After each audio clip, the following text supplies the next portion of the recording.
ito yung classic Duterte moves, yung pananakot at panghaharas. Sabihin na rin natin gumaganti sila doon sa mga tao na ginagawa lang yung kanilang trabaho bilang mga active citizens. Walang kabuluhan at umano'y harassment lamang. Ganyan inilarawan ng mga respondent na kongresista ang mga reklamong inihain ng asawa ni Vice President Sara Duterte laban sa kanila at sa mga tagapanguna ng Bangko Sentral ng Pilipinas at Anti-Money Laundering Council o AMLAC. Ayon kay maumayang Liberal Party List Representative at isa rin sa House Prosecutors sa impeachment trial ni Vice President Duterte, kung madidismiss ang mga reklamo sa kanila na paglabag sa Anti-Money Laundering Act, Bank Secrecy Laws at Data Privacy Act, pupwede nilang sampahan pabalik si Carpio ng mga reklamo dahil sa mga danyos na naidulot nito sa kanila.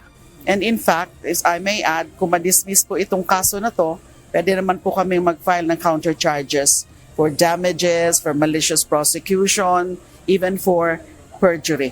Kumpiyansa ang mga ito na wala silang nalabag na anumang batas nang siyasatin ang mga financial documents ni VP Sara at ng kanyang asawa sa mga isinagawang impeachment proceedings sa Kamara.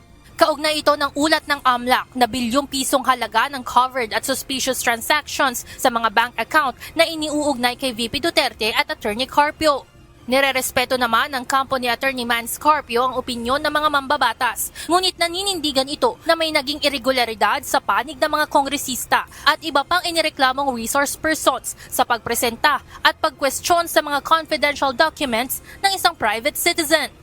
This is not simply about pananakot, but it's also about accountability. Kasi very clear naman po yung Anti-Money Laundering Act na you cannot disclose any information, shall not disclose in any manner.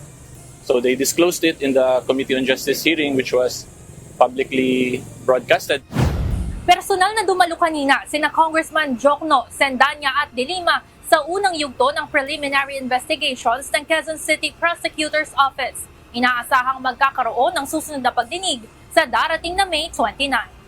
Evan Alvarez, UNTV News and Rescue. Diyos ang aming sandigan, serbisyo publiko ang aming pinahahalagahan.